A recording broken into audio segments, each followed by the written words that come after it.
matter what. And then you have to make a very quick decision about how far to go, how fast. And that's what we need to do right now. So we need to learn a little bit kind of from every message that comes out and decide, is that something I should move for now?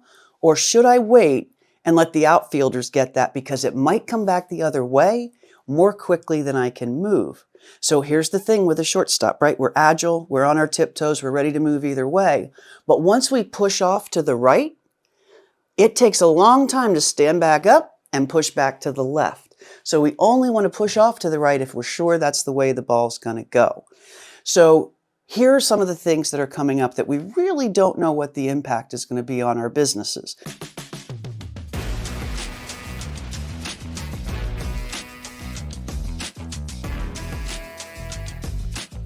Welcome back to Cash Flow. Hey, we're going to keep the topic very relevant and build on what we talked about last week, because it's very relevant to today's world. So I get a ton of questions about, what do I need to do about the Trump policies? Like, this is totally apolitical, and we will delete any political comments that show up in the feeds wherever you're watching this. But I care about business people, and I care about business people understanding how both domestic and global policy will affect them in their businesses, because none of us exist in a vacuum.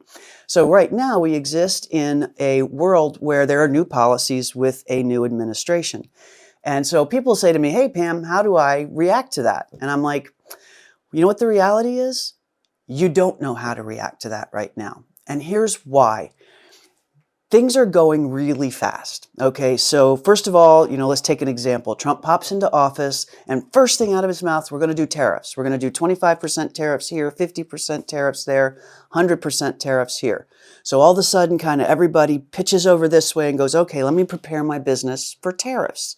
And then, a couple days later, it's like, well, we might not do the tariffs. We learned that it's actually part of some negotiating spiel, and it's like, okay, so I don't have to deal with the tariffs. Let me shift over here. So one of the things I talked about last week was the benefit of some of these policy comments coming up is it's bringing up things that we should be doing in our businesses anyway, potentially. So check out last week's episode, because we talk about the fact that tariffs are kind of irrelevant. Single source of anything for your business is dangerous. So be sure and pop back and listen to that episode, because that's an important thing to elaborate on. But what I really want to talk about here is, how do we deal with the fact that things are moving so quickly and it's almost whiplash-like? And the analogy I've come up with is because I used to play softball and I used to play shortstop. So I want to talk about that for a minute with a little example. Okay, so for sports people, and if you're not sports people, I apologize, but I really want to explain this using a softball analogy, because I used to play shortstop. So in prior administrations, did you catch that there? Anyway, sorry. In previous administrations, if we could think of our businesses as out here in the outfield, and this is not any diss against outfielders, so no comments on that either, but, hang on here, let me get the pen working. But in the outfield, and we have usually 3 outfielders. In softball for women, sometimes there's 4, but let's just pretend there are 3. If you think about this, they're pretty far away from the batter. So this is your batter here. We'll give him a bat. Oh, that looks very bad. We won't give him that. Okay, so let me erase that. Yikes. Okay, so the batter's down back here. And there's a nice long way between the batter and the outfielder. So he or she has some time to adjust and figure out which way to go. And they can move, sort of slowly to make sure they're completely under the ball and catch it. Because if it gets past them in the outfield, frankly, that's the last line of defense. So what we do as business people when the economy or the environment is like this, is we're able to move a little more slowly, but we're much more certain that we're going to stop the ball, that we're going to stop it and make sure it doesn't get out there. There's a lot of responsibility for these folks in the outfield. What we're dealing with now is a much shorter distance, because if you're the shortstop here, and if you know a little bit about baseball, the shortstop's basically covering everything between the second baseman and the third baseman. So they've got all of this territory to cover, and they are much closer to the batter. So the ball is coming at them much more quickly. So what happened when the whole tariff conversation came up? First we heard, okay, there are going to be tariffs. So the ball came over here and we jumped over and we grabbed it. And then we heard, whoa, whoa, there aren't going to be tariffs. So we went swinging back over here really fast. And what happened was it's coming so fast that we have to be exactly what a shortstop needs to be. And I want to talk about that for a minute. Now you kind of see the concept of what I'm getting at. We're much closer to the ball and it's coming much faster. How do we as business people react to that? So I'm going to take the shortstop analogy a little bit further. Right now, the shortstop, us as business people, have to be on our tiptoes, not all the tiptoes, but we have to be standing there ready to go either way. And if you've ever played a sport in this kind of position, you know that really you have the muscles in your calves ready to push you either way, no matter what. And then you have to make a very quick decision about how far to go, how fast. And that's what we need to do right now. So we need to learn a little bit kind of from every message that comes out and decide, is that something I should move for now, or should I wait and let the outfielders get that, because it might come back the other way more quickly than I can move. So here's the thing with a shortstop, right? We're agile, we're on our tiptoes, we're ready to move either way. But once we push off to the right, it takes a long time to stand back up and push back to the left. So we only want to push off to the right if we're sure that's the way the ball's going to go. So here are some of the things that are coming up that we really don't know what the impact is going to be on our businesses.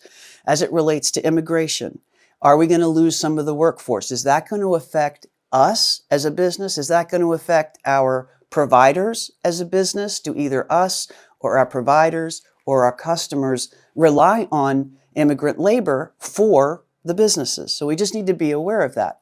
And the reason I like this story is because it brings up that being aware of our workforce, being aware of our suppliers and our customers is a message I want to drill home.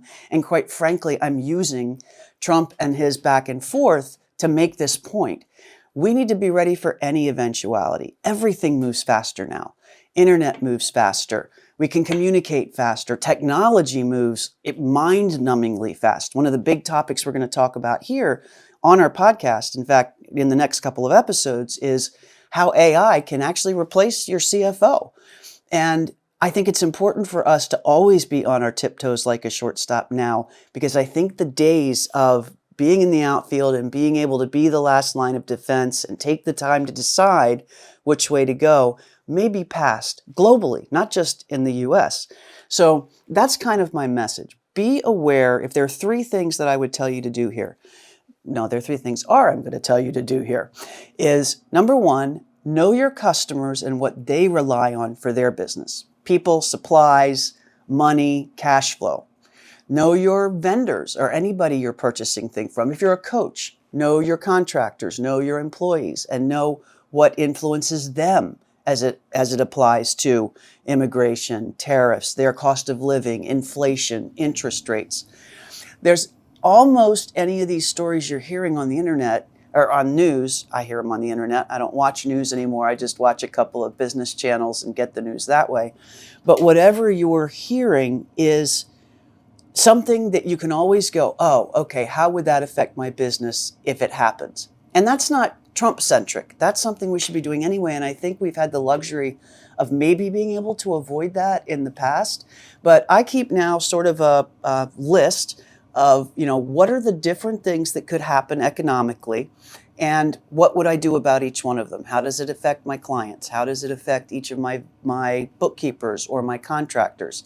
And that way I'm ready for whichever way it goes. So that's thing number one. Know this stuff anyway, because that's all about owning and really managing your business strategically. That's what strategy really means. How am I going to adapt to my opportunities, and how am I going to deal with kind of the bumps that are going to come inevitably in the road? So that's kind of where I would go with that. The second thing I would say is right now, to the extent that you can, is a time to pile up some cash. Now, I'm not saying go crazy or anything, but all of the indicators are pointing to the fact that we're going to have some inflation. We're going to have a pullback in the market. This is not financial advice. This is just me talking about my opinion. We actually are having a pullback in the digital currency market with Bitcoin and Ethereum. And that could actually, in a very odd way that I won't go into because it's pretty complicated and long, and I'd lose you because I'd lose myself in the conversation. is that's possibly an indicator that we're going to pull back from this bubble that we have in the internet, in the regular stock world. So be aware that that's kind of coming, and it's going to lead to needing some cash on hand. That's really the big message with my second point here. If you can conserve cash without sacrificing your business at this point, conserve some cash. I can't tell you where to put it right now. I can't tell you if it's gold or it's digital currency. Well, I can't tell you anyway because this isn't financial advice, but we don't know where it's going to go yet. So right now it's like, just hang on to that cash for a minute. Let's see what inflation does. Let's see what interest rates do, and then we can decide what to do with it. But the person who has liquid cash can get to that cash quickly when the market goes back down or when interest rates skyrocket, are going to be the ones that are ready to do the lending and make that interest, as opposed to the borrowing and have to pay that interest. So I'm really just trying to tie into your thoughts about your business a little more than just bookkeeping and accounting right now. Really to say, hey, we're in an environment where managing a business is harder and harder and harder because everything's moving fast, including Trump. And we need to be agile. We need to be ready to jump. And the third thing, we need to own the fact that we as business owners are not victims of anything. The minute you think you're a victim of some policy, or the minute you think that you're a victim of some environmental issue, all of a sudden you've put control 100% in somebody else's hands. And as a business owner, I just don't want you to do that. You control how you react to anything. And the more prepared you are to react, the better off you're going to be. So I really hope this was helpful. Stay agile. Always be looking at these things in your business. It's not just Trump related, but right now it is ratcheted up a bit. And I'm really pulling for you to be ready for whatever comes. You have a great week, and I'll see you on the next Cash Flow.